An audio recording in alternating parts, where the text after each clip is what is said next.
Welcome back to Galactic Alliance. This is episode 2. I am here with my friend and mentor, Emily Blank. She's the founder of Cosmic Connections, a network of trusted psychics, healers, energy coaches, health coaches, etc. She works with Archangel Gabriel, extraterrestrials, ascended masters. She's amazing in every way that I can think of. She's really an empowerment coach. Thank you for being here, Emily. Oh my gosh, Sashi, thank you for having me. I'm honored to be on your show, and I'm so proud of you that you have your own show. And I just love you, and you're amazing. I'm so glad we get to be friends and Thank talk. you. Yes, I am honored to know you. Could you give your metaphysical background? How did you come to be in this realm? Oh my gosh. Well, I was a normal person. Well, quote unquote normal is, till I was 33 years old. And then I was sitting there. I had 2 kids. My kids were 3 and 4, and I have a husband. I was in Colorado at the time. I was throwing a Super Bowl party, chopping up some coleslaw at the cabbage at the table late at night after my kids had gone to bed. Because, as a young kids, you can't get anything done during the day. But I was sitting at my table one night, and all of a sudden, the ceiling opened up above me, and this light just started pouring in to the room. And so I was just like, wow. I started looking up, like, what's going on? What's happening here? And then I saw my, I'll tell you the whole story if you want, or I can tell you the short version. The whole story. It was like, first I saw my grandparents. My dad's parents came through, and they were standing there, and they looked so much younger than they did when they were alive. Like, I never knew my grandfather at all, but I knew who they were. And they were just standing there smiling, and they didn't say anything, but I was just stunned. Like, what? I'm really losing my mind. Like, this is it. But I'm sitting there at my table. I'm just watching, kind of like paralyzed, just watching up above. And then they kind of fade away. And then the next group that comes through was 3 archangels. They were Gabriel, Raphael, and Michael. And they're standing there in a row, and they're just the golden light, huge. They're big. These beings are not human size. They're large, like giants. They're big. They were filling the whole space, and they just stood there. And did you know who they were when they showed up? I knew who they were. I remembered them. I actually remembered them. Like, the part of my veil went away, and I started remembering, and I was just started to cry. I just started crying. Sorry, I cry when I don't tell this story a lot because I get really emotional, because it really changed my life completely. Anyway, yeah, but yeah, so they were standing there and just kind of looking. I was just staring at them. I was just still, I couldn't move. I was just like, oh my gosh. And Gabriel said, you're here to spread light. She had this really high-pitched, tinny kind of voice. I see Gabriel as being a feminine energy archangel, which I know there's a masculine as well, but this was a feminine energy. She had a high-pitched voice, and she's like, it's time to wake up and spread light or something. I wrote it down a long time. I can't remember exactly what she said, but she starts talking, and I was just like, what? Like, what? I don't know. You have the wrong person. I don't think so. Like, I don't know. That's not me. Like, I don't know what you mean. I was just like shocked. Absolutely not expecting this at all. Like, stunned. But then they fade away, and then Jesus comes. And that's when things got serious. Like, I fell off my chair. It was like a bar kind of height table, round table with higher chairs. And I just kind of fell off my stool onto the floor. And I can just remember his eyes. They kind of look like almost like a kaleidoscope, but not really shapes, like colors, like every color of the rainbow. And he was looking at me, looking through me. And during that time, I was a very overwhelmed new mom. I kind of suffering from postpartum depression. I've had a lot of anxiety and different things going on in my life. And it was hard. We were struggling financially. It was just kind of a stressful, really overwhelming time. And he looked at me, through me, and I could see that he saw who I was, and that he loved me. And it was just like, whoa, he actually knows everything about me. And he's looking at, I can feel, it was a feeling of complete love.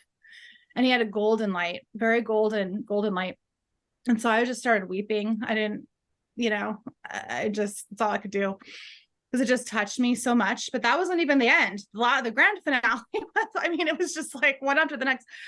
And I remembered Jesus. I remembered him as my brother. I felt like he's my brother. I mean, on a spiritual sense, that I was, and he's so humble. He's so humble. He's not like what people think, like punishing people, or he is just love. He loves everyone the same, whether you love him or not. That doesn't matter to him. He's just is love. He is love. And it's just so overwhelmingly powerful. But then after he kind of faded back, it was like his face. It wasn't like a body. I just kind of saw his face and his eyes. Like it was just like he was right here.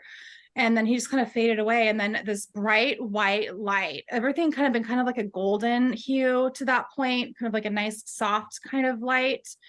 This was like blinding white. I'm still on the floor. I'm just like, oh my God. And then all of a sudden this white light comes over me, and I was like, creator, I call it the universal source of unconditional love, because I think it's too big for a name. You can call it God, but there's many different gods. There are many different cultures that have gods. It is just beyond all of that. It created everything, every universe, every planet, every plant, every molecule, every atom, every drop of water. I mean, every air. I mean, it created everything. It is pure love. And it went into my body. It ripped through my body, in my heart, and my heart expanded. And I felt so loved, so loved. I never felt that type of love before. This is a kind of love that doesn't even exist on earth. It was just, I never experienced it. I have children. I love them unconditionally, but this was like a complete and just restoring kind of love. It healed me. It completely healed my mind, my body, my emotions, my depression. It healed every part of me. And I literally cried for 3 days. I just cried for joy. I just could not stop sobbing. And I mean, I've never really been like a religious person. I've been very spiritual and always believed in God, but never really felt that connection to a religion. But I was literally telling my husband for 3 days, God loves you. God loves you so much. You have no idea how loved you are. Because I knew that love was not just for me.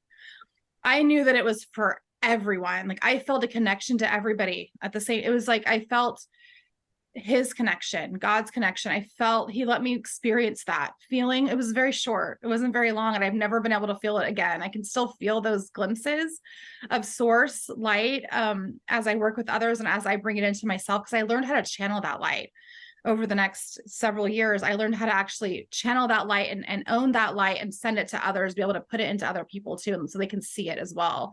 A lot of people I work with, they can actually, that they work with them long enough and they can get into a great state. They can actually see this light. And it's, if your eyes are closed, it's like you need sunglasses. You're blinded. It's so bright. That's how bright it is. But anyway, after that, I cried for 3 days, and then I started seeing things. I started seeing my brother that passed away. I started seeing angels, and the angels came back, and the archangels came back and started talking to me and telling me things to do things and to meditate and to clear my mind. And then I started meeting Buddha and Confucius and all these Moses and all these different random beings were coming into my home and talking to me. Like Buddha would sit at my dining room table in the morning, and I'm like running around with my kids, and he's trying to help me learn how to become peaceful in the chaos of having toddlers. It was just like, wow. So I started going through all my lessons, like all the Ascended Masters started to come, and I started channeling them and talking to them and writing down everything that they told me. And so I also be able to start seeing other people's loved ones around them and angels, and be able to give people messages. Like I would just feel messages of love for people. I'd be in the store. I just walk up to someone and say, it's going to be okay. Everything's going to be all right. I started being able to feel other people, like their energy. I became more empathic, I guess. And I just became more connected to everyone around me. And I felt the love, and I saw everyone, knowing that God loves everyone equally and doesn't judge, is love. It helps you not to judge other people. I start thinking, I want to love everyone as much as God does. I know I'll never get there because I'm still human, and there's always an element of judgment to everything. When you meet someone that doesn't agree with you or is different than you, you're like, you kind of, everyone's personal reaction is like a little, could have a little animosity or annoyed or whatever. But over time, I became more loving of a person. I just became more compassionate, and just I just started to see people, I started to show people the light that they have inside of them. And I did meet galactic beings as well. A couple years later, I did meet some, I saw some spaceships and started talking to the Galactic Federation. And because I started working with different people and healing, I started bringing this light in to heal people. You know, I had a woman that had breast cancer that she had a lump in her boob, and she said, Emily, can you send me some, can you do energy healing on me? I'm going in to get a mastectomy tomorrow. I'm going, you know, and I'm like, whoa, okay, yeah, I'll do that. And I started working on her and just using all these little tools. Like they started teaching me how to heal people, like what tools to use, like lasers and vacuum cleaners and all kinds of little spiritual tools. I started just learning from everything that I know.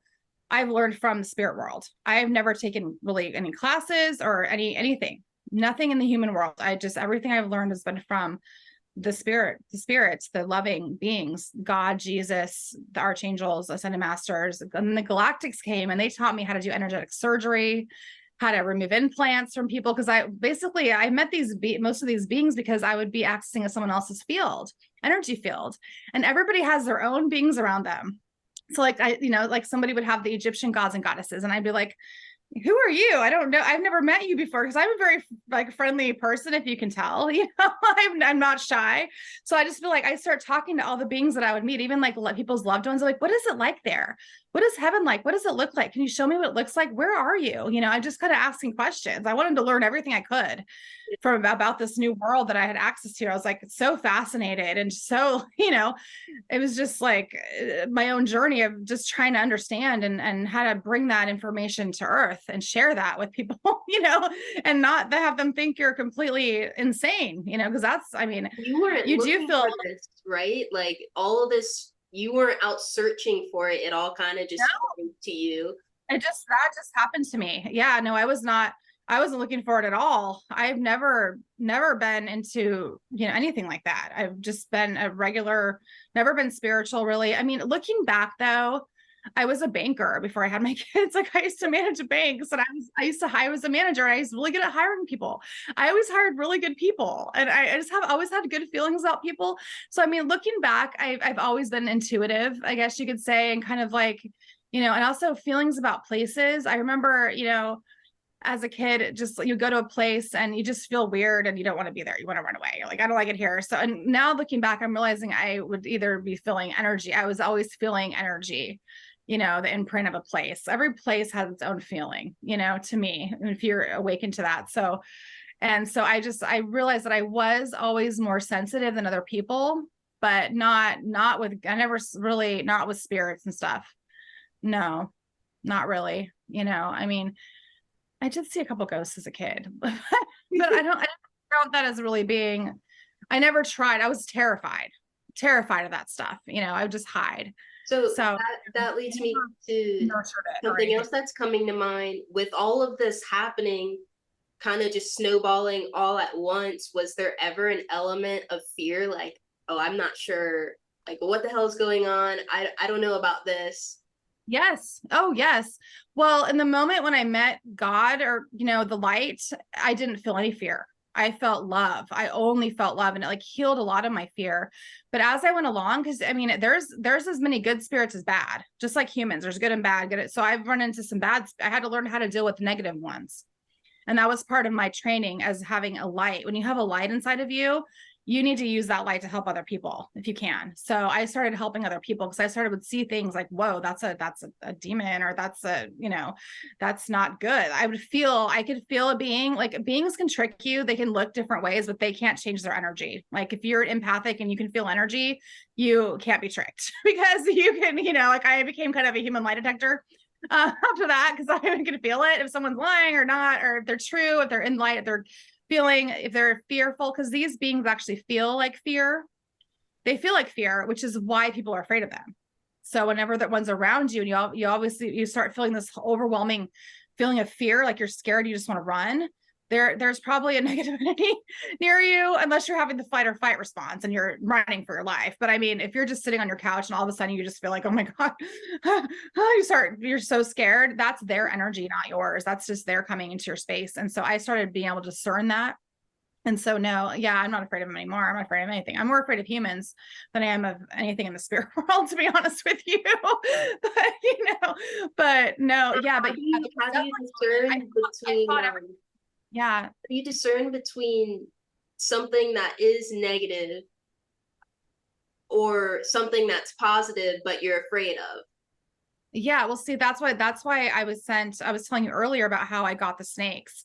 Yeah. One day I had my biggest fear in life, and part of the spiritual journey is overcoming your fear, because you're not your fear. You are love, and you don't have anything to be afraid of. You are an eternal being. So you're always going to exist no matter what happens to you. You're always going to exist. There's no beginning, there's no end. You're eternal. This life is temporary. So part of embracing being a soul is overcoming your fear, your human fear. So I had always been afraid of snakes. That was my biggest fear in my life, was snakes. My cousins had them. I woke up in bed one morning with a boa constrictor on top of me. They put it on top of my boy cousins when I was little. And I've been terrified of snakes my entire life, like hyperventilating scare. Like, oh my God, get away. Like even at the zoo, I don't want to go to the snake room. I don't need to see that. I've just never liked snakes. But so one day I had these two snakes that were they came to me. They were in my energy field, and they would not leave me alone. They'd sit on my head, or there's a black one and a white one. And they were just wrapping around my arm and biting me with their fangs. And I mean, I was trying to do everything because at this point I learned a lot of tools, like from the archangels, of how to remove beings. Like you can use flame, you can use swords. I had all these tools that I created to use to fight in the spirit world when you're kind of removing these witches, dark witches, warlocks. I had got sent everything. I basically had to go through boot camp, like spiritual boot camp. And I have encountered, I don't know, every kind of being there could be: spiders, snake, everything. I mean, all kinds of different, nothing surprises me anymore. Dark negative ETs are probably one of the hardest to get things to deal with. But anyway, yeah, so these snakes came, and I was just begging and crying and fighting and burning them, stabbing them with my sword. And please leave. I don't want you here. Cussing at them. I mean, I was just like at my wit's end, begging Jesus, please take them, please take them. And you know what he told me? He said, I cannot take that which belongs to you. I was like, I don't want them. They're not mine. I asked for this. I do not consent. This is my energy, and all my training that I went through with Archangel Michael to remove entities was not working. I asked my friend Dave, I asked lots of friends to help me. Can you please remove these? And nothing would work. So then I met another friend who's a shaman. I met a shaman, and she's like, Emily, snakes aren't bad. She's like, you need to eat the snake. And I'm like, you mean let it inside of my body? Because I've been trying to keep it off of me like this whole time, just pulling it off, get away, go. And I was like, I don't know. I don't think so. I don't want it in my body, but if it won't leave, so she kept insisting, no, well, it will be over once you allow it in. So she's like, you have to eat the snake. And so one day my kids are at preschool. I'm sitting on the couch in my living room. I'm like, okay, I'm just going to overcome my fear. I'm going to let you come in. I'm just going to invite you in. And so I opened my mouth and I laid on my couch, and it came into my body, Sashi, and it was pure love. And I cried, and it went through my heart. It went all the way to the back of my heart, and it found old things that I've been, from childhood, or different things that I've been holding on to, pain, and it pushed it all to the front, and it showed me that it's all love, and it was all an experience that I had, that it made me who I am, and that I can have gratitude for my journey. And they showed me my memories in a different way. They showed me vision images and things that from the past. They healed me. They were healing my old stuff that I really needed to heal in order to move forward and to grow. So they would go, then they started, and I felt they were like tubes of light. They were bright white lights. And I was like, you're actually part of God. Wow. I was humbled. I was so humbled. And I was like, I'm so sorry that I burned you, that I stabbed you, that I cussed at you. I'm so sorry that no matter what I did, you never left me. And they started remembering that I always had them. They showed me a memory that they love me. They're like, we love you. We'd never leave you. No matter what you do to us, we'll always be there. So they taught me unconditional love. And they just loved me, even though I was being a total brat, throwing a tantrum every single day, just trying to get away from them. And their names are Barium and Iridius. And there's one black and there's one white, and they represent like a balance, they're really ancient. They're very ancient beings and just pure love. But ever since then, they've been helping me, and they stayed around for a little while longer, because one of the things that, Jesus also told me, I remember now, is that they won't leave until you don't want them to leave. Right. Right. They'll leave when you no longer don't, when you no longer don't want them to leave. That was a huge lesson. So I'm talking spiritual lessons here. These are not easy. There's like, how do I not want them to leave? They're biting me. I don't like them. And I learned a lot from elemental beings too, because they basically mirror your energy. So if I'm aggressive towards them, they mirror right back. They mirror you. They show you who you are. And that's how you can interact. So they teach you so much. But so they stayed around for a little while longer, and they kept healing my chakras. They showed me how to do chakra healing, and it worked like I've never learned from. They taught me a lot about chakras and how we carry that energy, and how the chakras, like, it carries the energy of all of our lifetimes inside of it. You can see weapons from past lives. It can carry the whole blueprint of your soul is in your chakra. If you look to the back, if you can travel, she taught me how to use my third eye to go, and I close my eyes and do meditations, and I go into my solar plexus and float all the way in. It's like a tunnel. It comes like a wormhole almost. And you can just travel through it and see like where you've been, what's carried there. And you can bring your light there, and you can heal yourself that way. I was able to learn how to heal my own energy. I learned how to heal myself, my throat, my heart. So they did all the chakras, and then they left, and I was sad that they were gone. I was like, come back. So they will show up here and there. They come and heal me at night sometimes. Like when I'm laying in my bed, I'll let everybody come and just heal me up and get me ready for the next day. But they don't even bother me. I mean, I love when they come in, and once in a while, if a client is open to snake energy, which is really transformational, they'll come into sessions with me, and like different beings will. Like, so whenever I'm working with someone, I don't know who's going to come in and help. I have no idea. It just depends on whatever's needed, and they just come, and I channel that. How energy. Would you suggest people, like, if they're dealing with something but they're not sure, or they think that it's negative, like, how do they ultimately discern this is something that, like, I need to clear, that's not good for me, versus, oh, this is something that's trying to help? Let your guard down and let it in. Okay. Then you're going to find out who it really is. And that sounds scary, but yeah, it does. Most dark beings, you'll know that they're dark. Okay. But you'll feel it. If you feel afraid, I mean, I did feel fear of the snakes, but they didn't feel like fear themselves. Okay. Yeah, that seems like a really big judge them based on their species. I judged them based on their species because I didn't like snakes. So it's almost like I was prejudiced against them in a way, because there were snakes. Are you kind of asking yourself the question, am I projecting my own stuff onto them, or am I actually feeling their energy? Right. That's exactly right. Yeah, that's the perfect question. Because they felt like fear because I was afraid of them. It was my fear. So yeah. Yeah, it's a good question. Sometimes it's hard to discern, and you have to trust, you have to trust. And at least just letting it in, then you're no longer in this phase of, is it good, is it bad? You're gonna find out and get it over it with, and get on with your life. Connect to it. I mean, people that have these types of experiences, usually it is dark or light, I mean, if it's demonic, you'll know. Like, they just have a different feeling. They have really bad intentions. And like, because when Jesus was telling me, like, I can't take that from you, because he would take a demon from me anytime. Like, another thing too is if you're trying to remove the stuff and it can't be removed, there's a reason why it's there, and it won't leave until you've learned your lesson from it. A lot of the elementals are like that. Like, I had the same experience with spiders and dragons, and a lot of these things that you think are dark, they're not really dark. They're just parts of creation. Like, a spider is the greatest creator ever. They are in charge of, they create the web, the beautiful web. And like, grandmother spider, she's the creator of the 8th dimension, the 8th dimensions, the 8 legs, Ooh. And she's mega powerful. I call her Charlotte. She is, you should call her in sometime. Yeah. What's her specialty?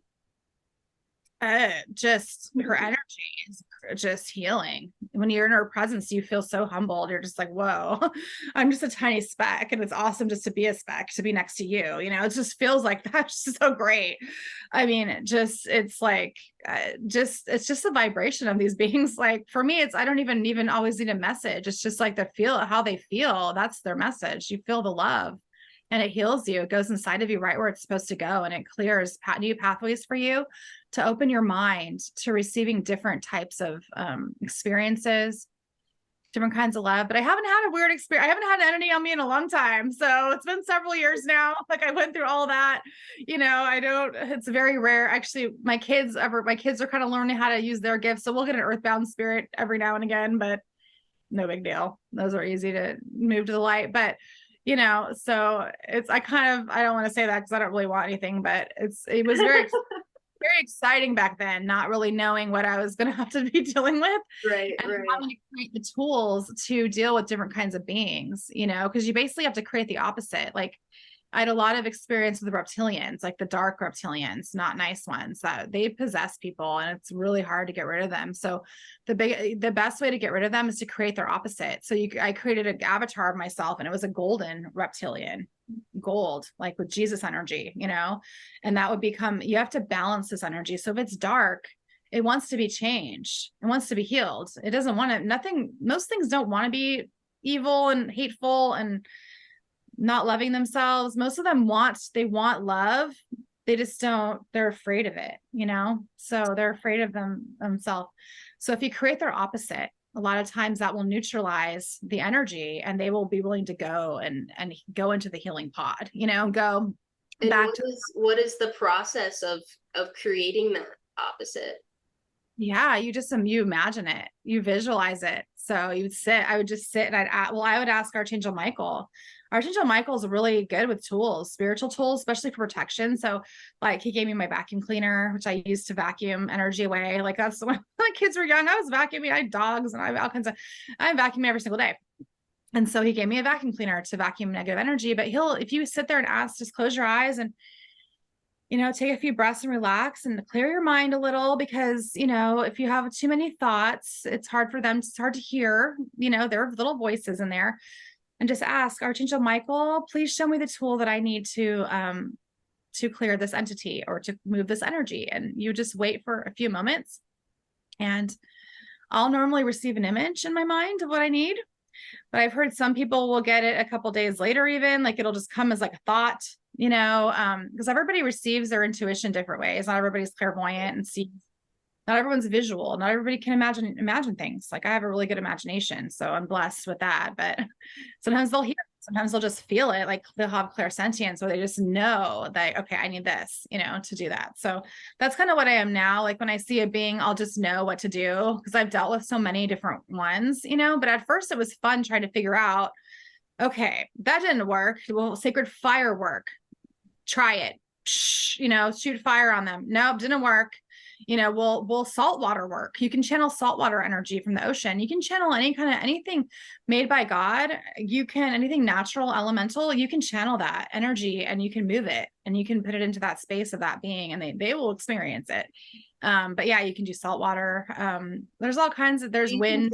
Like with salt water or even fire, just be like, all right, I'm calling upon the power of the ocean, the qualities of salt water. I'm calling upon fire.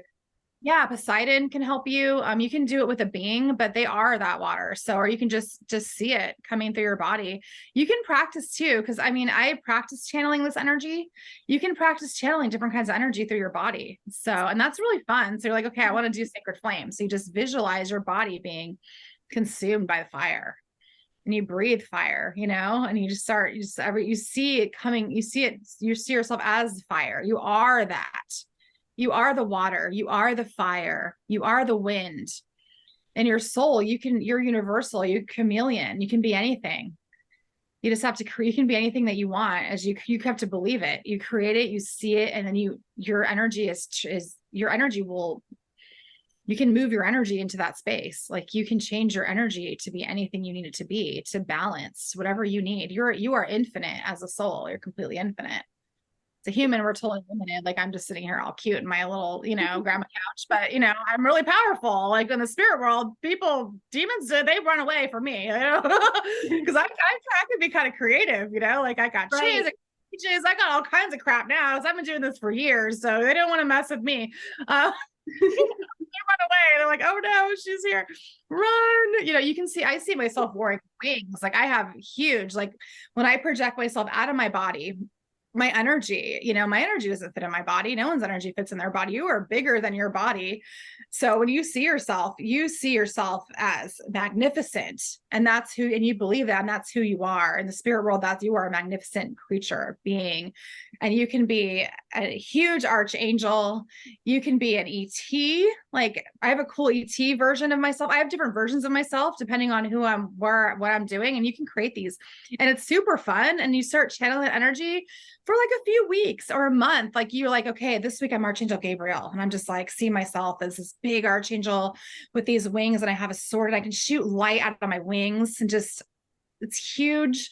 And I can just, everything that the light hits just vaporize, just dissolves negative energy, and you use your intentions and you tell your light what to do.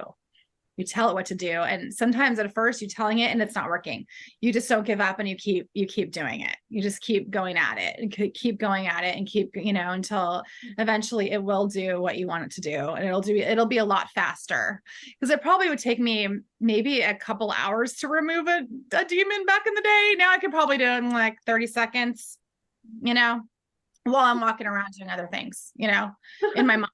Use my mind to do it now, because I just see it happening, and it's happening.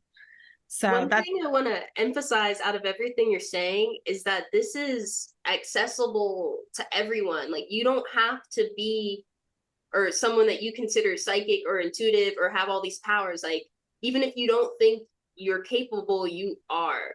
You just have to trust and do it. Don't wait for a sign, or don't wait for things to get bad, or just don't wait for a certain thing to motivate you to do it. Like do it now. Like it's within you. You're capable of it.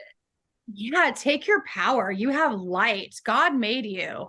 I don't care who you are. God made you, and he made you brilliant and beautiful and bright and loved, and the ability to love. And you use love and fun with it. I'm not sending anger to these beings. I'm not mad at them. I'm not like, I don't have any hatred for any of them. I know they have a purpose, and that they're just here. They just want to be loved. So if you kind of come from it from a standpoint of healing, Jesus taught me back in the day, because I would get really angry because some of these beings are mean and they're nasty and they do horrible things to people. I mean, I've heard horrible, I'm not going to tell the story, so I don't want to scare anybody here, you know what I mean? But that's not why I'm here. But I've heard horror stories of things that have happened to people, and it, like, they physically harm people, and it's not nice. And so I would get pissed. I mean, like, what? Get out of here. Like I'm going to destroy you. You're going to be, I mean, I was just so, I just wanted to protect everyone, protect them.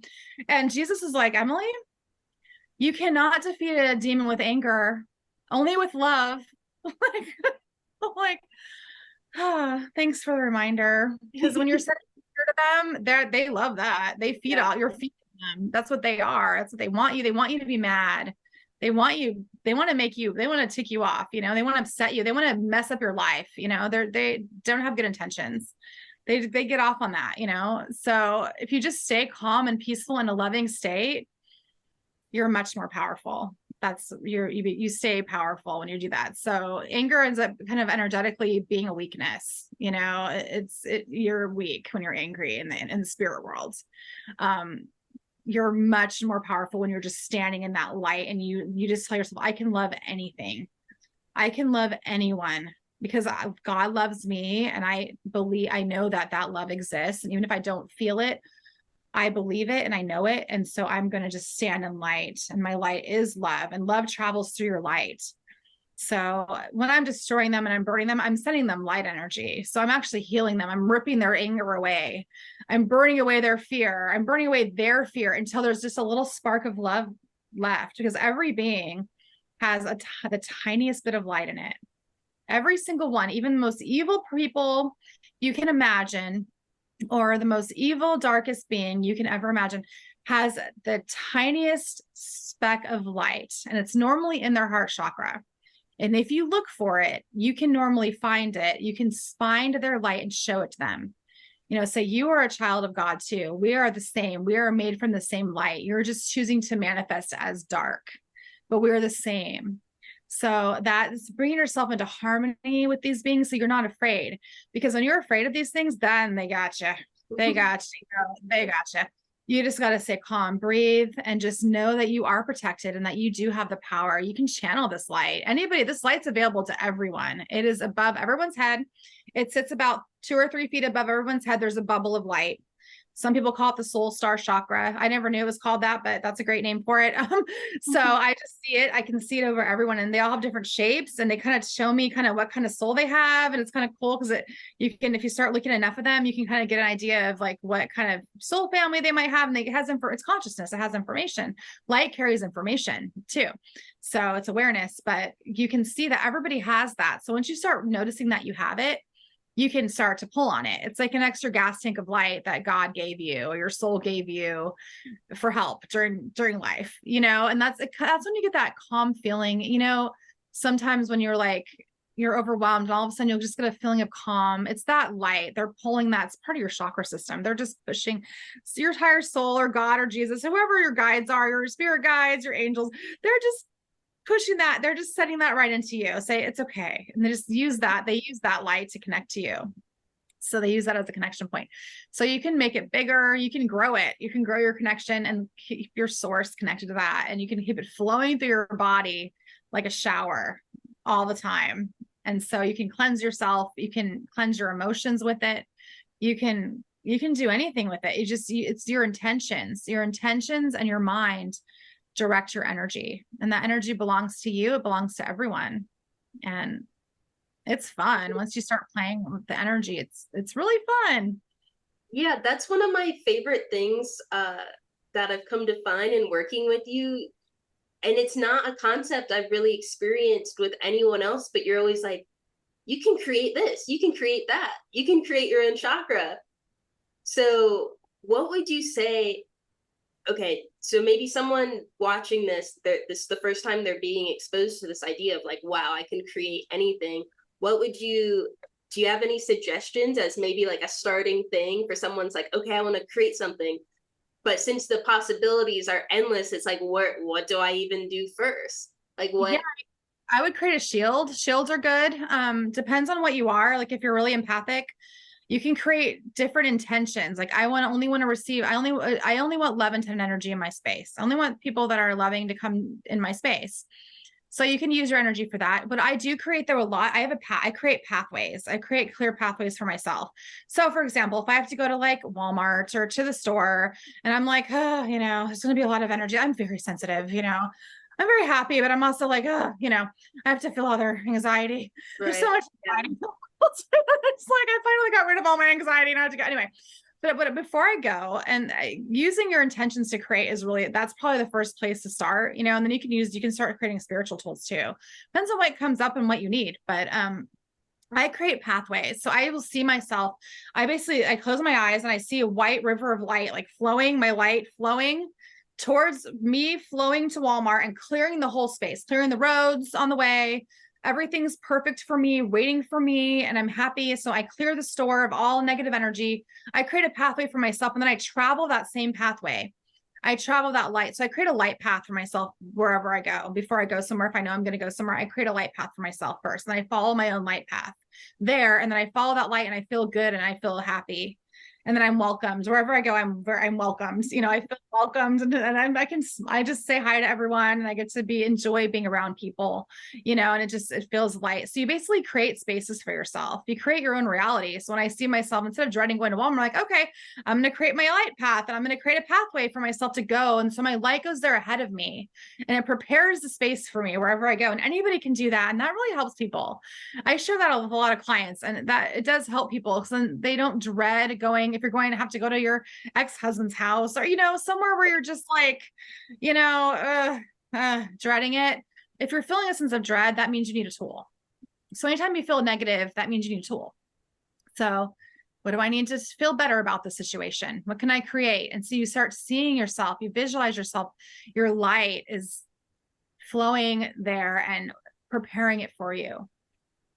And you Yeah, just that makes so much sense, because if you have dread about an experience or going to a place, like it adds up that you're not going to have a good experience. But if you're beforehand like, no, I am going to have a good experience and I'm sending all this light and all this love to this place, then of course, like, why would you're not going to meet the opposite of that. You're going to meet that. you're creating your own reality in a lot of ways, and you're also self-fulfilling prophecy. You're feeling positive about going, so when you go there, you have a positive, more positive experience. So, you know, that's probably a really, really powerful way to use your energy. So this is all about how you want to use your energy, you know. So when you're sitting around worrying about something, that's a great sign that, because you use it, worrying and anxiety and all those, the lower vibrational emotions, which we all experience, myself too, no judgment here. Okay. Life is hard. Life is messy, but you know, I mean, we get it. But if you're spending time feeling those ways, those are great opportunity to create a tool. So like, you know, I'd like my vacuum to vacuum away anxiety. You know, you can see yourself, okay, I don't want to feel anxiety. I don't feel anxious about this. Why do I feel anxious? Because I'm going to see a person, I don't know if they like me. Or you start asking yourself questions. When you start asking yourself questions and really having a good communication with yourself, you're going to get the right answers. You're going to start tapping into your own intuition, and your relationship with yourself is the most important relationship in your life. I don't care what people say. You talk to yourself, you're crazy. Talk to yourself, ask yourself questions, and you'll understand why you are responding a certain way to a certain thing. You may have a trigger that you're not aware of. It could be in your subconscious. You know, we carry everything. All of our lifetimes are in our chakras with us, you know? So it could be even past lives. Like, you don't know why you have these reactions. Sometimes you don't know why. So that's an opportunity to create a tool. So it's like, okay, then what do I need? Archangel Michael, I don't feel safe. You know, I feel safe or worried. What do I need so I can feel safe? Maybe he'll put a helmet on your head to protect you from your negative thoughts. Maybe you need a shield. Maybe you need armor. Maybe you know, anything. It's endless. It's your imagination. There's no limit to what you can create. And you put that intention and you tell your energy what to do. You say, I want you to protect me from negative beings. I don't want anything in my space that's not of love and light. And you'll notice that you enter a space and people will actually leave. Some people, Yeah. people don't like me. Some people don't like me because I'm too much. I'm very happy. I'm a happy person. I have to warn people, happy person coming through, you know, warnings. Everybody's kind of a zombie. It's like, not everyone, but I shouldn't generalize, but a lot of people are just out there, you know, and I'm like that sometimes too. But yeah, so I like to warn people before I come with my light. I set my light ahead of time to get them ready for all this. But you can, anybody can do that. Anyone can do this. I am not special. I just learned how to use my energy really well. And, you know, you can learn how to do it too. And it's different for everyone. I mean, we've worked with like 1,000 people. So over the years, and I mean, people create all kinds of interesting things, ones and special shoes at their feet. Like if your feet are hurting, wrap your feet in golden bandages, you know. Same for your back. If you have a physical pain, you can also use these tools for physical ailments. You can heal your own body with these tools. It doesn't work as quickly as like a medication or something, you know, it's not like that, but over time you shift your organs, you shift your body, your cells of your body, which is energy, the mitochondrial energy, the energy of your cells is really powerful. And that's, you know, you can change them. You can change them. You can change the frequency and get it moving. You want it moving.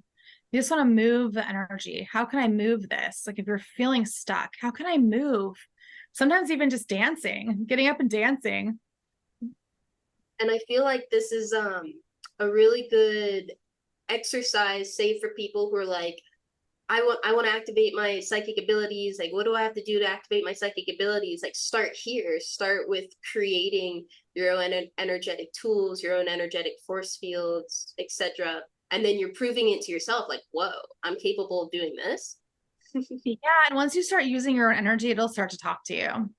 Your consciousness will come in because you're pulling that. You're saying the intention that you're pulling on that light, even if you have never seen the light. You've never seen it. It's a lot of faith, you know, but you know it's there. You have a feeling that it's there, or someone told you that it's there. You can use it. Just start believing that it's there, and it will become real to you.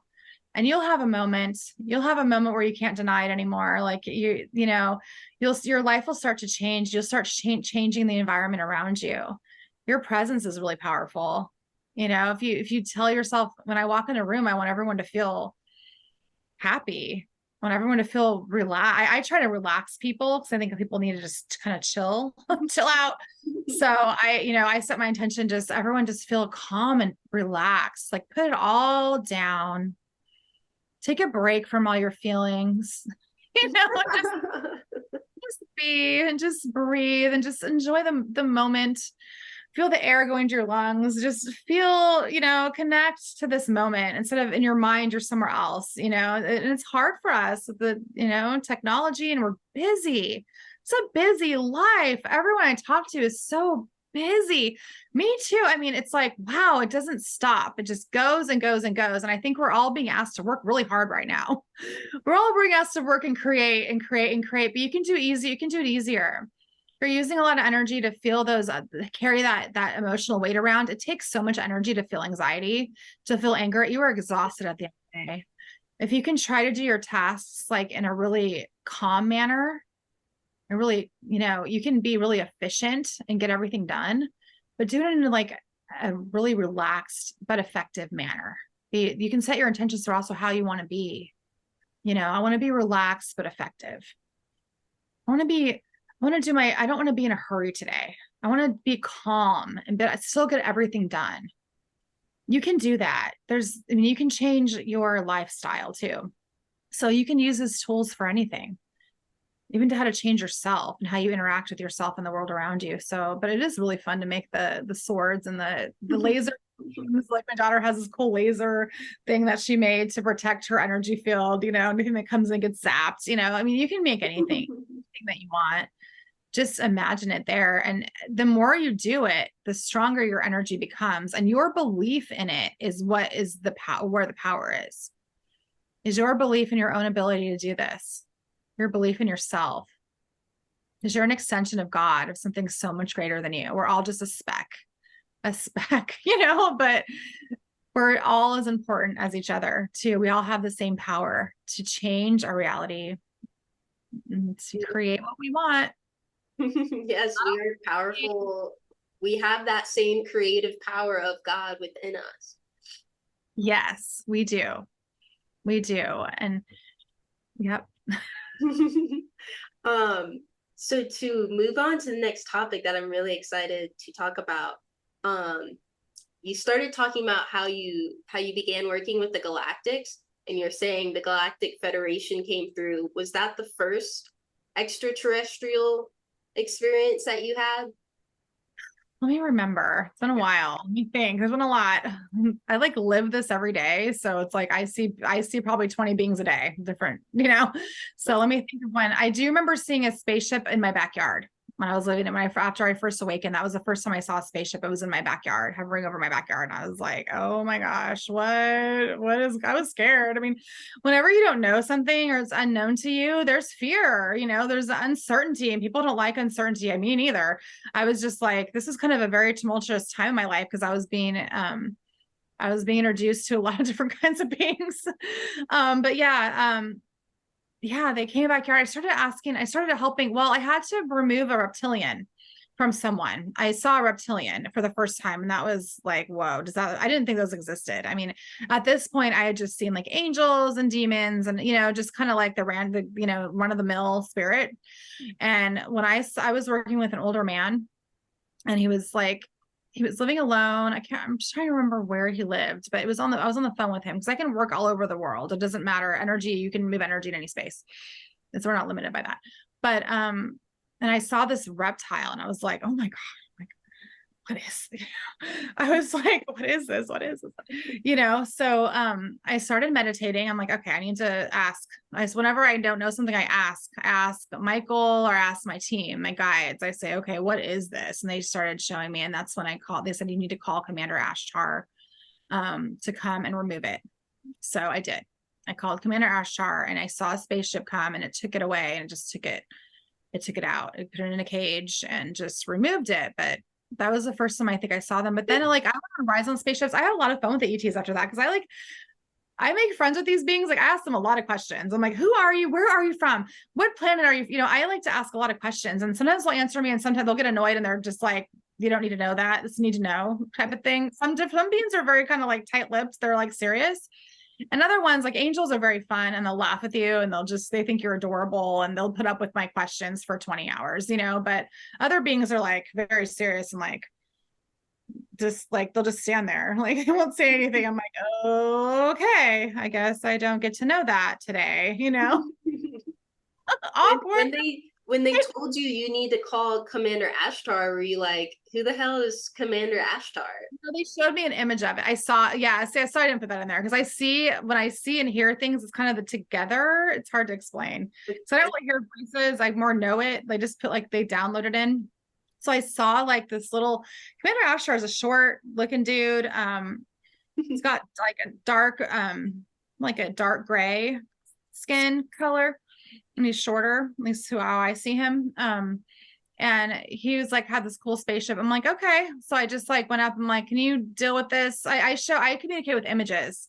So like I'll like a memory, like I'll show them this is what I need to have removed. I show them and they know. They already know because they can read your mind. Like they're totally telepathic. They know everything about you without you saying a word, which I think a lot of times with the ETs, they don't speak. They're all telepathic. They don't use words at all. And they're telepathic. They might use symbols sometimes, but they just give you downloads of information.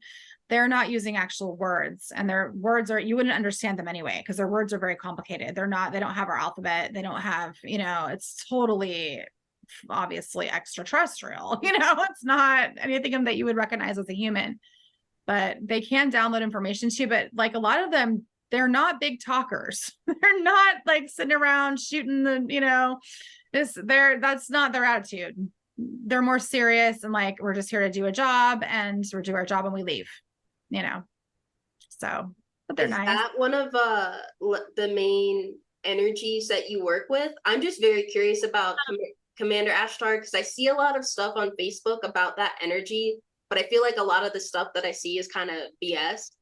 So I'm wanting to know like your firsthand experience. Okay. Yeah, well, they're the leader of the Galactic Federation. So what the Galactic Federation is an alliance of light beings that are protecting the Earth. And they've already won the battle. There's no more, there's a few, well, I don't know. I don't want to scare people. It's okay. Things I'm like, I just keep it to myself because I'm not here. But there's basically been a lot of darker, negative types of extraterrestrials that have been they've been fighting over control of this planet. And it's control over the consciousness of the awareness. And so, I mean, there's a lot of politicians, actors, Hollywood, yucky. Like a lot of them are possessed by these reptilians, okay, that are very negative, very, very bad intentioned. They want to control humanity. They're very sexual, very deviant, just very dark. Okay. And it's not good.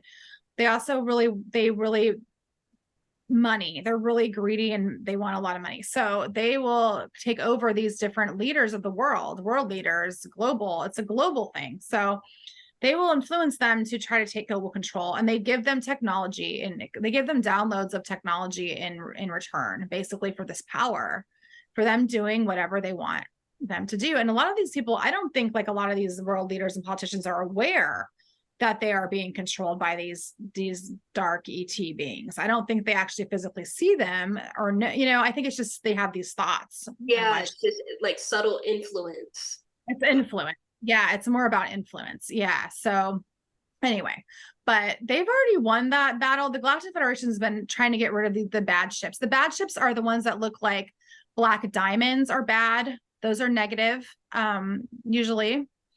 There's also been, they're here. I mean, there's also good ones too. The white saucers are good.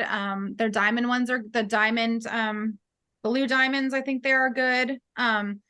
There's a few different ones that are good, and there's a few that are not so good. And I just know by the feeling. So I'm not saying all black diamonds are bad. Just the ones I've felt, because I feel it, I felt are bad. So, use your own discernment on that, but But they've already won the battle. So the dark ships are no longer invading. Like they've been protecting the earth for the gods people, for the light, and that they've already won that battle. Now we just have to fight like the Illuminati or whatever they call that, where the people that are the humans that are being influenced, that are allowing it, because it's all based on free will. Because some of these people, they want that. Yeah. Want the power, they want the information, they want that status, so they're not going to give that up. So that's what we're really against as a humanity at this point, with all the evil. It's a lot of that dark ET energy, and then dark other stuff too, of course, but for the ET part. But the Galactic Federation is great. They have fleets of ships, fleets and fleets. Like I saw one time, I saw a huge ship with like 100 little ships inside all coming out and doing their jobs. Yeah, because I've done a lot of different work galactically. It's been over the years. For me, it's hard to remember a lot of this because I'm in trance when I do it. So it's like you're in a dream and you wake up and you forget a lot of it. But as I think about it, I'm remembering more. But we've like gone to other planets, my team and I, and my friend Alora Blue Light, and the Cosmic Angel team that I have, Aaron and Alora. We've been doing this kind of work together for 10 years. And that's how we met. We met doing this kind of online, doing this kind of work, and just clearing this stuff and being shown this stuff. And so we met during that time and we became buddies, angel buddies. But yeah, so we've gone to other planets and helped them. One planet was like really flooded with water. So we dried all the water off, and then we helped the beings to come back. And there was we had to fix their water source, their water supply. And the other time we saw these little beings look like jelly beans. They're all different colors of little jelly beans. They were so cute. They're like in a little box. So you can go and help. You can actually volunteer to help the Galactic Federation. You can volunteer your energy to go on missions with them. And we used to do that all the time. I haven't done it in years, honestly. I'm too busy. This is back kind of when I was exploring all of this, but it was so fun. We go to they show you different planet, and you just do it astral travel. And we had our own spaceship. We'd go on and like, it was fun. And we just fly around the universe of where they want us to go today. Because we used to go to this place that we created, a sacred space in the spirit world. I called it our cabana. And it was like a little beach. It looked like a beach. We'd go sit on the beach together. And then we'd ask, what kind of jobs do you have for us today? Like we'd ask someone, one of the beings would show up, like Jesus would show up, or the archangels. And it was really training for us. Like, what can we do today? So we would heal cities. Like one time, Michael asked us to heal all the big cities in the country. So we healed New York, we healed Atlanta, we healed Chicago. We'd go city by city, LA. We did that. So we'd go and heal all the cities and remove all the demons out of it. We'd remove all the dark energies, remove all that stuff out, and just clear the cities. So we did that for a while. We also cleared the churches one time. They asked us to clear all the religions of the planet to make sure they're high vibrational, because unfortunately, a lot of this stuff been corrupted at the very, very top. Very, very, all the people down here are great, all the different religions, nice people, nice, good intentions. But at the very top, a lot of this stuff, the power and the money has just it's just been corrupted. And so we were doing a lot of the clearing for that. And so we would just go there and ask. And sometimes Ashtar would be there, and he'd give us a little mission to do. So I think they were really kind of just placating us. Maybe they just wanted to give us experience. I don't know if they really needed our help, necessarily, but it was just fun. Maybe they did. Maybe we thought they did at the time, but looking back, I'm kind of like, I think it was all just an experience. But it was also training you so that you could help us. And I think that's really where the power is too. And I want people that are watching this to really focus on this, because like not invite yourself, but like volunteer. Hey, like I'm available for this service work, because it's going to give you the power and the tools to then help the rest of humanity. Yeah, it's practice. It was a lot of practice. We did thousands of energy healing. We removed millions of demons from the planet. They come back, but we removed, because people are opening portals every second at this point. They're just, but we removed so many, and it was just really good practice just to use your energy and practice. But yeah, you can ask your guides, how can I help? Show me a place on Earth. They would give me images of places on Earth that needed help. And we would just we just imagine ourselves there and clearing the space, and we could see what's there, feel what's there, and what needs to be moved and and we'd be able to use our tools, our really kick-ass, like fun, tools, like our swords and our lasers and our water hoses and just I can't even think of all the things that we created So whenever you have something new, you have to think of a new way to get rid of it, a new way to balance it out, a new way to neutralize it. So you become really creative. But now I don't really do as much of that, honestly, anymore. I just do it like, I don't have time. It's fun. And how did you how did you come to start working with the tall whites? Oh my gosh, I love them. I can't remember exactly what client it was. But no, it was a brain. It was someone with their brain. They do a lot of brain work, like with the brain waves. Mm-hmm. So I'll see energy, like I see energy moving in the body if I look for it. And so I'll see brain patterns. And sometimes people, I think it was someone that had epilepsy, actually, come to think of it. And so they came in and I met them one day. I don't remember exactly when, I'm sorry, but they're tall, and his name was some long name. So I'm like, I'm going to call you Sid. Okay. It was like Bassi Sid. I heard the word, the sound Sid. I'm like, I recognize that. So, and I think they're like Akashians or something. They're very, very ancient. They're surgeons, they're doctors. I mean, they know everything about the body, but I bring them in on special cases, and they have all kinds of, they do really small detailed work. So if they want to fix the neurons of the brain, and I'm not a doctor, so I don't know all the right terminology, but I just watch them work. I don't work with them. Like most beings, I channel their energy. Like I can channel Jesus energy, like it's nobody's business, I can channel the archangel, but I don't channel their energy. I just sit, they actually kind of paralyze me because I interrupt them, a little bit because I'm very bubbly, but now I just sit calmly, and I hold the space for the client. I hold that space for them so they can be in the 3D with us. I hold that, well, it's not, I don't know what dimension is, but I hold that space, that energetic space that we create, because I create a bubble, a containment bubble. Everyone I work with, I contain all of their energy in one bubble. And then I can access everything that is about them, everything about them, which could be their past, present, future, their physical stuff. It's a lot. So, I mean, when I do sessions, I have to really be like, okay, what do I want to focus on? Do like their human emotions? Do I want to focus on their soul? Do I want to focus on their body? I mean, it's everything. I access everything at once. So I just set intentions for them to be healed for their highest good. I mean, that's just kind of, because I don't know what people need. So I just set that intention, and that's what they do. So when that happens, sometimes these different beings I'll just set that intention, and I'll say, I call upon the beings that can help with this, assist with healing this person, because not everybody is going to accept the same kind of energy. Mm-hmm. Not everybody is going to absorb angelic energy. Not everybody's going to, some people absorb the galactic energy a lot better, or elemental energy, or there's all kinds of energy. There's this infinite kinds of energy, the goddess energy, the Jesus energy, the Buddha energy. It's whatever, everyone receives a different way. So anyway, they came in and they started just performing surgery on this person, and just tuning. They do a lot of tuning, like vibrational tuning, like of the crown, the ears. They balance the inner ears a lot. I see them do that because I'll just watch, I observe them, and I kind of know what they're doing because I can feel it, but they don't talk to me at all. They're silent, and they just come in and do their job and they leave. I say, thank you. You'll want to always thank the beings for coming, just to have gratitude, because they don't, they're doing you a favor. They'd like to help you though. They do want to help, but it is nice to just be polite and, friendly, cordial to them. But yeah, they'll come in, but they do a lot of stuff with the body. Like they will do little tight spots. Like they have these little bitty laser tools, all these little tools, and they'll go in and they'll do like really detailed, like energetic surgery on people. And they can really get that energy moving. But they paralyze me. So I'm like sitting here, I can't even move.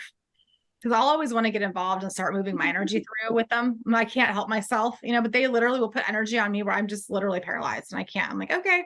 They're like, we've got it from here. Yeah, they're like, stay out of our bubble, like stay out. You just watch, but you can't participate because I think I distract them or I mess up their frequency or something. I don't know. But anyway, yeah. So I just sit and watch now and just watch.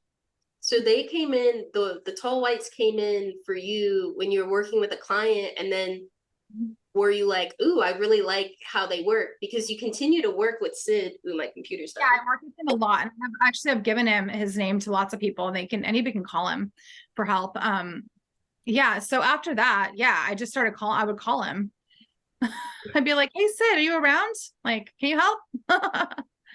Can you help them? They can duplicate themselves too. They're high vibrational, so they can be in many places at once. So you're not really interrupting what they're doing. But That's cool. That's cool because sometimes I am like, oh, they didn't come. Like maybe they're busy, but they can split themselves and be anywhere all at once. yeah, a lot of them. I know Sid can, but I don't know all the. I know the angels can do that for sure. Like Jesus and God can be everywhere at once. But I don't know if all the galactic beings can do that or not. But I know Sid can, because Sid's not really. I mean, he's not really a BT. He's an ancient creation. Ancient creation. I guess he looks obviously extraterrestrial, which, but I mean, even an angel could be considered extraterrestrial, it's just not of the earth, definitely not of this earth, but I don't know, he's just a being of love. And he's a doctor, so he has a lot of tools and stuff and knowledge. So yeah, he's nice. And I really like your process and how you explained it when you're working with clients, that you set the energetic space and then you just ask for whatever they need to come in to be healed, and then that's what allows all these different things to come in. Because I'm always so struck in our sessions when you're like, oh, these guys are showing up, oh, these guys are showing up, or these guys, I'm like, did she call them in? Like, who are these people? I don't know them either. I just set that intention, and I just create the space, because I talk to your higher soul too. I say, okay, your higher soul knows, like, okay, Sashi's going to work with Emily today, or whoever's going to work with Emily. So who do we want to send in? Yeah, I never know ahead of time what's going to happen before I have a session. I have no plans. I have no agenda. I just hold the space and then just let it happen and just allow it to happen, So I don't know. This is what I do. It's not me. It's not me doing it. I'm just holding the space. I'm just using my free will as a human to access that space and be like, I want to heal this person. I want this person to be healed. Come on in, who can help? Yeah. Who wants to come in, and who has the right energy for that? Because it's not me healing anybody. It's really the source, God, is healing them, and through all these different beings that are all parts of God too, so it's just, yeah, I think that's a really important point for healers to really take note of too. Not really limiting who you're calling in, who can come in to help, and really setting the intention that whatever's in the highest best good for the client is welcome to come in, because then the possibilities are really endless. Yeah, absolutely. I mean, everybody kind of has their niche. Some people are angels. They work with angels, or they work with the Galactic. And for me, I'm really universal. I'll work with anybody that has good intention. So I'm more like, I'm more open. So I don't know if everyone's could be like that, but it's nice because I don't limit. Yeah, I don't limit. I just say, but I've also had a lot of experiences for a reason of meeting all these different beings throughout the years and being exposed to them. So I don't have fear if I see someone, because some of them can look kind of strange. They don't look like, you're like, whoa, I've never seen that before. Like they'll have tentacles on their heads or whatever, I used to be kind of like, oh my gosh, what are you? But now I'm just like, oh, hey, cool. What's up? Come on. Like, come join. Come on. So yeah, but yeah, if you start opening yourself up though, you can make a new friend as a practitioner. You can, and talk to them, call them back to you later. I do that. I'll call them back to me later after the session and be like, I'll meditate and be like, thank you for helping out, with that. I loved meeting you. Is it okay if I call you again? And you'll feel it. You'll feel, yes, they want to help you. The good ones do. So I've had the experience of this meditation group that I'm in. There's an ET that the group had connected with, I think maybe 2 years ago. Her name is Tuk Tuk. And I think, I don't remember how this really happened. I wasn't there for the initial meeting, but eventually we started going to her planet, and she would give us like remote healings with us going to her planet. But I've also found too, I was holding space for a healing session that I was just watching. She showed up. I was like, oh, hey, what's up? Her name's Tuk Tuk. I was like, Tuk Tuk, you're here? Like, how cool. Like, thanks for coming. They'll be your friends. Once you meet them once, they will come whenever they're needed. If you just set the intention, just whoever, all light beings are welcome in the space, whoever's needed, please come in. And if you've already met them before, they'll remember you. You create an energy, you create a connection with that being, you know, they will come to you, they will help you. They want to be asked. A lot of them are just waiting to be asked, you Do you know. have an example of like what is the coolest being or situation that you've encountered or like found yourself in? Like something you're like, whoa, that was out of this world. Like you experience a lot of cool things, I'm sure, but is there one that has stood out like, whoa, that was really cool? I gotta think about that.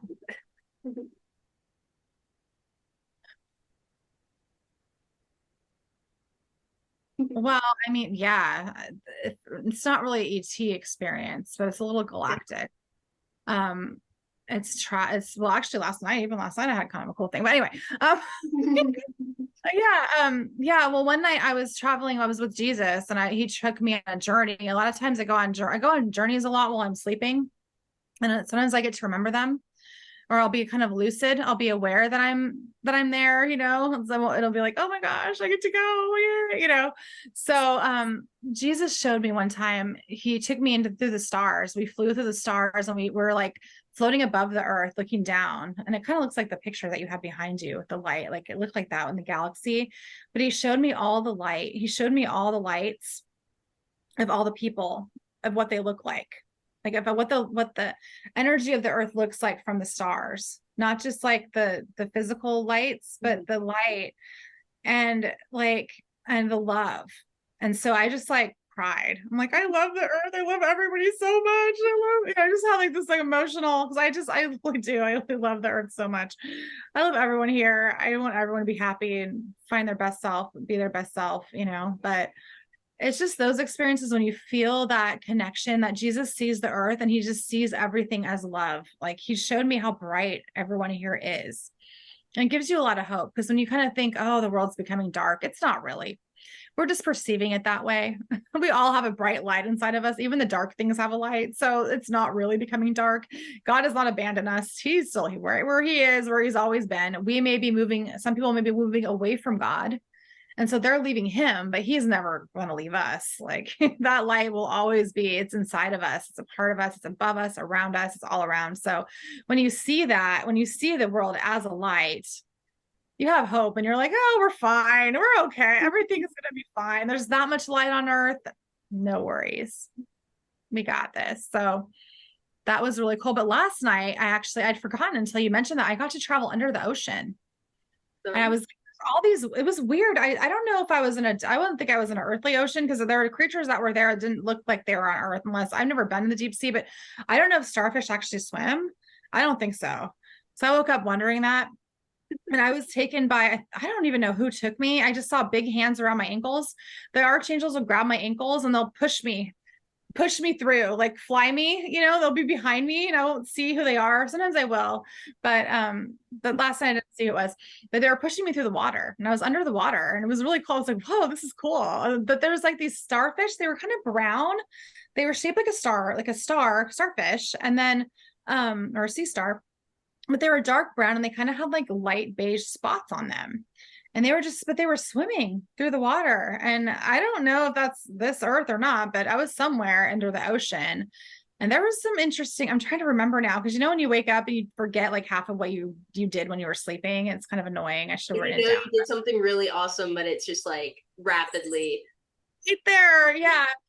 There are different, I can't remember all the ones that really stood out were those starfish things. And I was like, is that, I've never seen one of those before, but it's cool. But yeah, they were just swimming. Like it was weird. Anyway, but it was a cool experience. And I actually felt the water. Like I could feel it on my body. It's so weird when you do that, because your soul is traveling, your soul's doing it. You're just getting to remember what your soul is doing while you're sleeping, because your soul doesn't. What do you think your soul's purpose was in having that experience? I think it was just playing and having fun, because I love water, you know, and it's summertime and I love the beach. I grew up on the beach. I don't live on the beach anymore and I kind of miss it. But maybe I just wanted to take a little trip to go to the ocean, because I love to swim in the ocean. I can swim in the ocean for hours and hours, and I just like a kid. I love it. So I think I just wanted to go swim in the ocean, but it was not an earthly ocean. It was definitely another realm or something. I have been to Atlantis though, too. I had another time when I went to Atlantis. Do you want to hear about that? Yeah. There are golden gates. I remember seeing golden gates. We went like, it was weird because I was with Archangel Raphael that time. I know that was him. So I remember that we flew through a dark sky, and then we came to like a water's edge, but it was like like cement. Like, it was not in America. I don't know where it was, but we dove under the water from the edge of the water. It was kind of weird.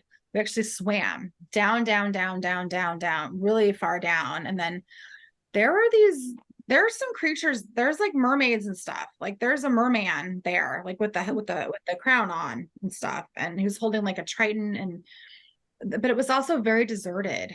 So it felt sad.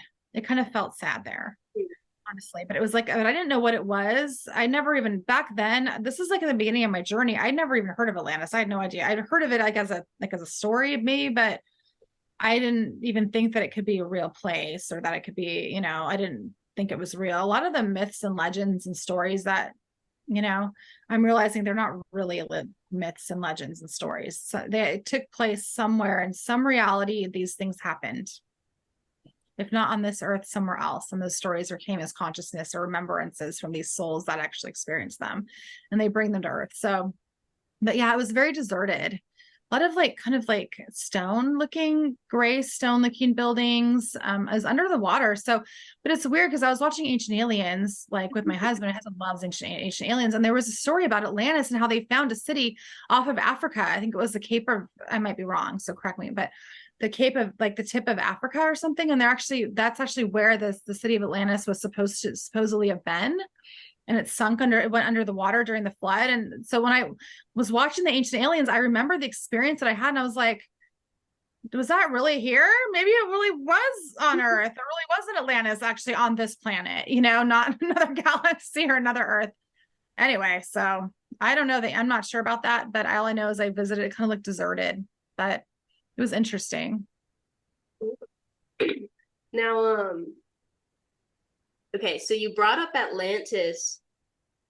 Do you think, I want to figure out how I want to phrase this. So the Little Mermaid movie, the remake, came out, I think in May, towards the end of May.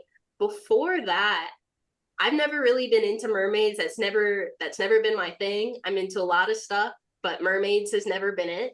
But prior to it coming out, like a month before, I was getting like weird mermaid synchronicities. Like I have this canvas art print that someone made. They said it was a channeled art. They pour the paint on the canvas, and then they kind of just move it around and let whatever comes through. And they're saying usually like you can see faces and stuff. And so the one that I have, it looks like a little octopus being. And I was like, oh, like this is really cute. And then I had a dream of it was almost like I was being shown how that being that was channeled on my art was created. And it was actually kind of scary. It was like this girl that was swimming in the ocean, and she was being chased by this kind of creepy looking creature.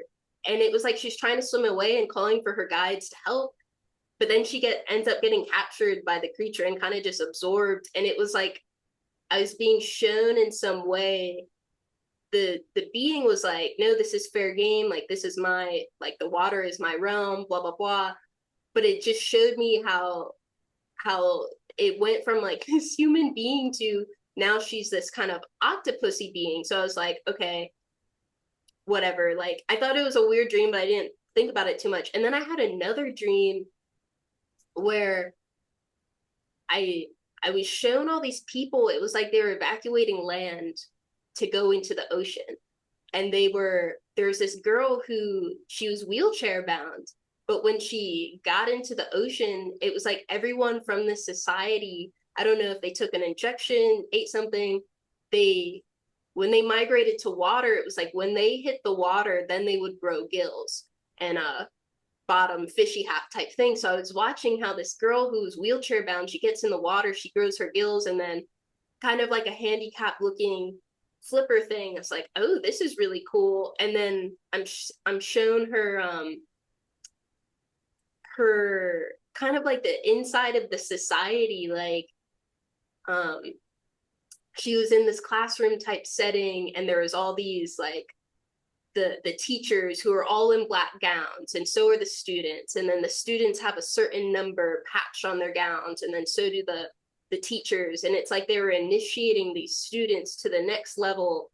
And then and she's still kind of made fun of for being handicapped. And then when I'm waking up from this dream, I woke up, I hadn't opened my eyes yet, and my mind's eye, I see like the outline of a male and a female mermaid.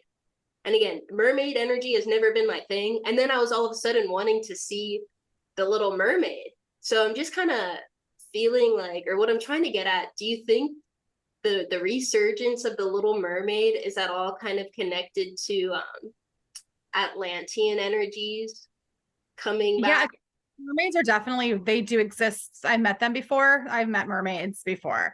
I've met people that had been mermaids in past lives. So I met those kind of people, but I've also traveled to the realms where they live, because there are all other planets or like dimensions where they're mermaid dimensions. And I have traveled and met them, and they have really, really high pitched voices. Like it'll burn your ears. Like you have to tune into their frequency. Because whenever you meet a new being, you have to tune into to be able to understand them, you have to tune into their frequency. And it can be a little bit of a challenge depending on, but I just remember them being like a super high, like a high pitched scream sounded like they're talking. But no, they are real and they're awesome. So yeah, I mean, I think they definitely did live in Atlantis, and this world used to be magical. There used to be magical. The Nephilim were here. The giants were here. They found giant bones, 9 feet tall people in like West Virginia. I mean, I've been watching too much Ancient Aliens with my husband, but that actually helps me, because when I watch that, I'm like, whoa, they actually have found this stuff, but they're not reporting it because like the mainstream doesn't want you to know that, because that takes away their whole, illusion of what they want us to believe the earth really is, like evolution and all, which anyway, that's a whole other discussion. But yeah, no, mermaids are real. They do exist. Whether they existed on this planet, I believe they did, because I know Merlin was on this planet. Merlin and dragons are also on this planet at some point. There was magic on this planet, and not really, we call it magic, but it's energy. They're the gods, the ancient Egyptians, and basically the way this world was created, it was seeded by the different gods and goddesses. So like, that's why we have different cultures. I was shown an image as well, like of creation. This isn't that long ago, actually, this year. And it showed me all the different continents and all the little islands and everything, and how like even Hawaii has their own gods and goddesses. They have their own, the Mayans, there's infinite numbers, the Greeks, all the Native Americans, indigenous people have their own gods and goddesses, and that they've experienced these beings, because they're not just going to make this up. Why would they make it up and draw a picture of it? It makes no sense. They're not going to make it up. I mean, it's not, there can't be a coincidence that every culture has their own version of God, whether it's nature, whether it's worshiping the sun and the moon and the trees and the water, whatever, because the God is all of that. God is the sun. God is there. God is the trees. God, we're all part of creation, but it's just different ways of it manifesting throughout time, throughout history.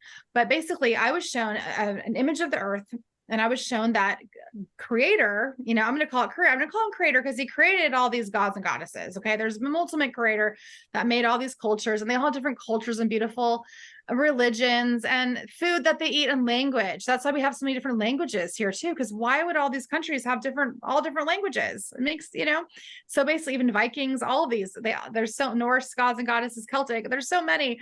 I don't even know them all, but anyway, they were each given a territory, say, okay, this is earth, we're going to seed this earth, and so like, this is your territory, and you get to lead the people here in your culture, teach them your language, your religion, your, how to honor the earth and be respectful, and your value. They taught the values. There used to be so many more values on the earth because of the culture helps with values. So, and that's kind of been degrading, and that's kind of why we're confused. Every people are confused, who am I? Like what, and it's like, it's good that we're mixing together, but it can also kind of degrade culture at the same time. And that's where all the cultures came from. They'd build a monument to their god and goddess. They build a temple or a pyramid or a Stonehenge or whatever. They built all these monuments, and they helped to build them, And so, but yeah, the earth was divided into different areas and territories, continents, countries, and they were each given one area, and then they got to seed that area, and they use their DNA, their genetics, to create human beings there. And then that's how, we kind of got started. Mm. But back then, a lot of them had magical powers. They were more advanced because they were closer to the source. Right. You have light. They would be able to move things with their minds, telekinesis, and do all kinds of, cool stuff that we don't do anymore because our DNA has been so diluted over time that we're so much farther from the source. Our human selves, our souls are still just as magical as ever, but our human selves have been so far removed from the source, of power and being able to manifest that in the physical world that we don't see. Like, there's still a lot of witches and stuff like that, sorcerers, and they can do things, but it's not as noticeable, I guess you could say. Right. I think now it's more the power is really in the group or collective, like a bunch of people focusing their energy on manifesting a certain thing. It's much harder to do it on your own, but I think it's so much more powerful and attainable when you have a group focused on the same goal, trying to. And that's why I started Cosmic Connections. And that's why I started the Light the Way movement. Because archangels told me, light the way, I woke up one morning and I was saying, light the way, light the way, light the way, light the way. I'm like, why am I saying light the way? And Raphael's like, that's what we want you to do. We want you to gather them together, create a place online for them, for them to find people that they're meant to help, and get them together and create a collective consciousness, of people that are wanting to shine their light, and teach people that they have a light, that their light is there. It's right there. It's right there. And it's also in here, so start recognizing it, and so you can change your life and you can light the way for those around you and for yourself. So, yeah. Awesome. So I have two really quick questions, or you can be as quick as you want, before we wrap up. One, and that this is kind of a struggle for me, how would you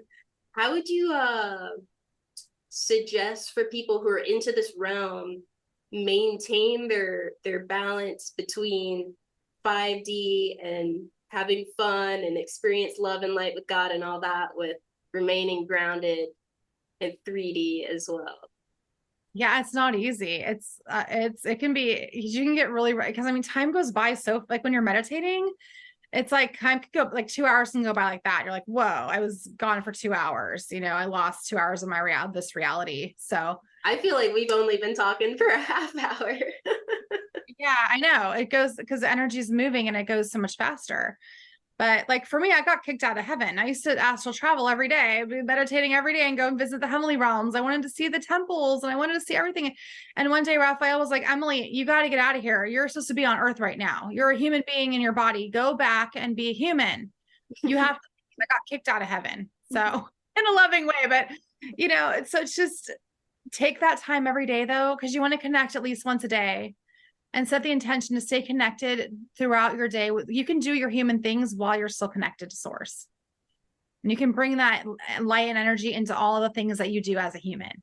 And it just makes it better, so that's kind of my advice, is bring that into your human life by setting your intentions to always be surrounded by that light. Be connected to source, to God throughout your day, and everything that you do with love intentions, and you'll stay, you can stay grounded. And eat chocolate, dark chocolate and coffee help. Dark chocolate, that's my favorite. That helps you to ground. So,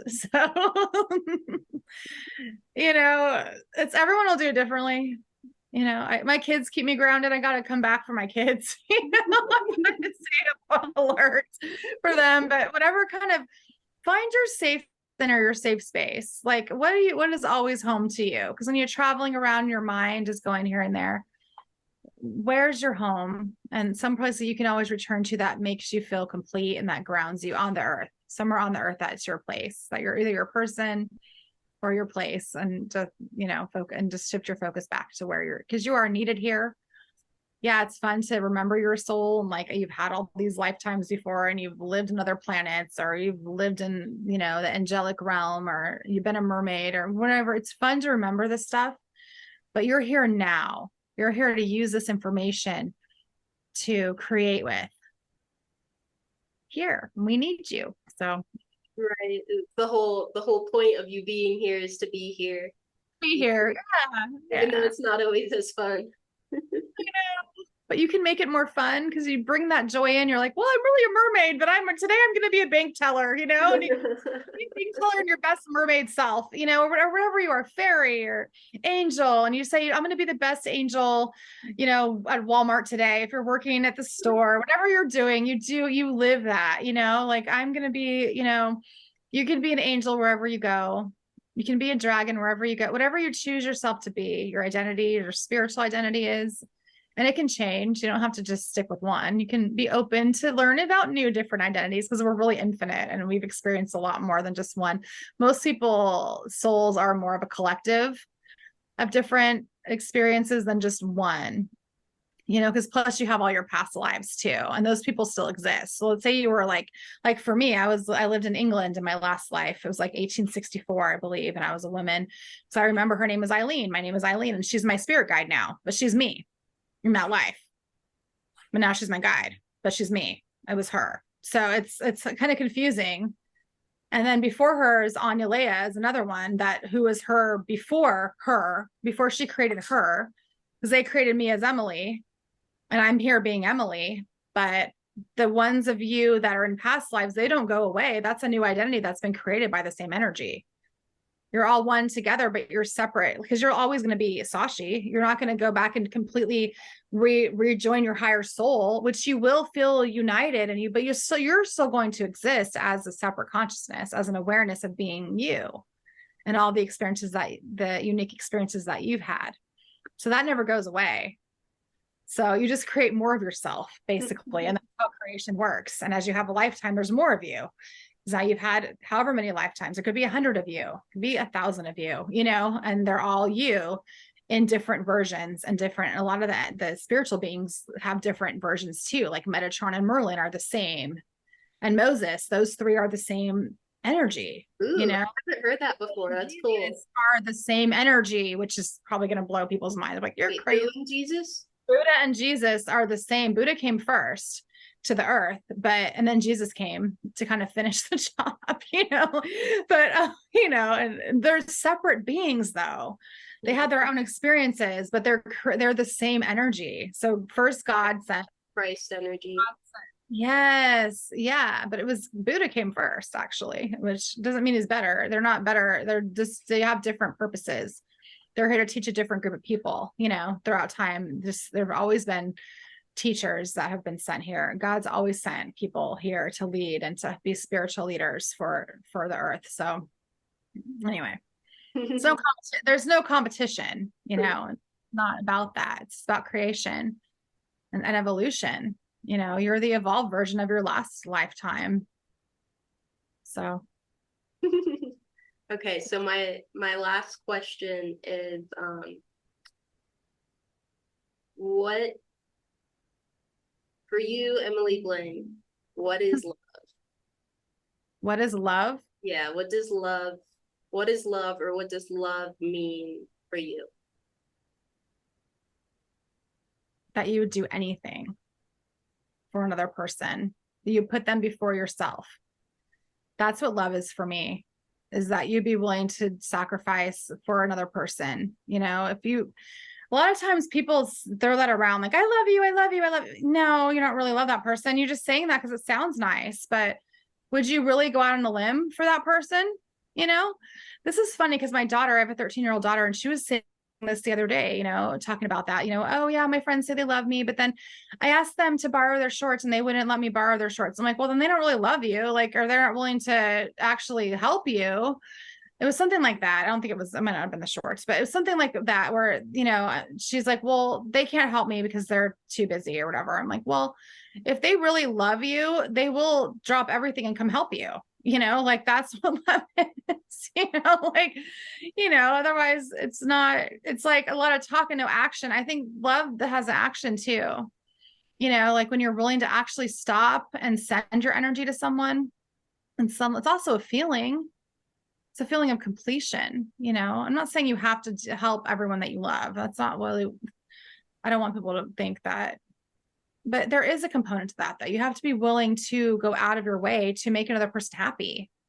That's what love is, to want to see someone else happy, want to see their happiness and try to help them. You don't knock them down. You try to lift them up. however you can. It doesn't mean you have to physically buy them something or do, but it just means that that you're willing to help them however that you can, so that's how I show love. Like I show out love with acts of service. Like that's my thing. So I will make food. I will clean their room, and that's, whatever, take care of my animals. I help other people, with their goals, and that's kind of how I show love. And it's also a feeling because it's just powerful. And I just had the thought, how did your idea of love change after you experienced like the light coming through your ceiling and Totally. Jesus and all those beings and the source light coming through you? Yeah, it totally changed it. I thought I knew what love was until that happened. And now I'm realized I don't really know what it is. It's an immense feeling of joy, of that you can just stand and just be naked, like physically or spiritually naked, and you completely unconditional love is, every part of you is loved, even the darker parts, even the parts you're ashamed of, is still loved. So the shadow, whatever people want to call that, that is unconditional love, knowing that you are loved no matter what you do. You are loved simply because you exist. And that's how God loves. You don't have to do anything for him to love you. He is love itself. So he doesn't have the ability to be angry or fearful. He's given that up. He's moved to the level. Same with Jesus. I mean, Jesus is just the ultimate. Well, for Jesus, I feel like the ultimate act of love was he's forgiving the people that killed him. Like he said, please God, please forgive them, Father. They don't know what they do. And that is love. If you can love your enemies, that is unconditional love. And that's what I try. I try to love my enemies, and it's hard. It's not easy as a human. We get triggered, but I always try. I try my best. And I think if everyone tries their best, the world would be a better place. Try to love people that are different from you. It's easy to love people that are like you, that think like you. But unconditional love is really if you can love people that you don't agree with, that you don't understand. And understanding actually helps create love too. But yeah, and I think even the trying is a really big piece of that. Like, it's not going to come overnight, and it's okay if it takes time and if it takes your whole life, but just the fact that you see that there's value in trying and in striving for that. It's your intention. Your intention is who you are. None of us are perfect. We're never going to be perfect. This world is not created for perfect people. It's just not, not possible. But you are who you intend to be. If you intended to be a good person, intend to be a love intended person, a love intention. I intend to be unconditional love. Am I like that every minute of the day? No, I cannot say that I am. I'm a human being. But when you have that intention, you are your intentions. You're not your mistakes. You're your intentions. So a lot of people have really good intentions, but still bad things will happen. So you're not judged. Don't try to judge yourself based on your mistakes. Judge yourself on what your intention was. Because most people out there don't intend to harm anyone, don't intend to, do something that will hurt another person. We all are going through life. I think our biggest goal is to go through life to damaging other people as little as possible as we can, because we all cause damage to others at some point. We all do. Every single person has caused some kind of damage or heartbreak or feelings hurt to another person. And so I think our goal in finding love is to intend to cause as little damage to the world around us, the people around us, as we can. I think that's my goal, is to leave people better than how I found them. That's what I think love is. Awesome. Well, thank you. Thank you for giving me so much of your time. There's You're so welcome. much more that I would love to talk about, and hopefully you'll join me again. Welcome back. Thank you, Sashi. Thank you for these are great questions. People don't ask me questions like this. So that's why I'm like, I've never been asked that before. I have to think about that. But this really helped me to really dig in to, what this all is. And thank you for this opportunity. And thank you to your audience for watching this. And Yeah, you can thank connect. you for being so open and vulnerable with us and just sharing everything that you have to offer, sharing your light, sharing your love. And you can find us at Cosmic Connections, Yeah. 111.com, and Sashi's on our website as well. So super excited for And that. on Cosmic Connections, we also have the Cosmic Academy, a bunch of different courses. It's the Kids Club. Cosmic Kids Club for those gifted kids. Yep. We have the Cosmic Kids Club, Cosmic Kids class for the kids to learn, the gifted kids. Academy where everyone can teach their classes. And we're also looking for more teachers and more guides. So if you feel like you want to join our community, you want to have your own store, or your own online store, and your own online classroom, we've already have the software for you. It doesn't cost you anything to join. So we're always looking for high vibrational, loving people. And so send me a message. All right. Thank you for being here. Thank you everyone for watching, and we'll see you next time. Bye.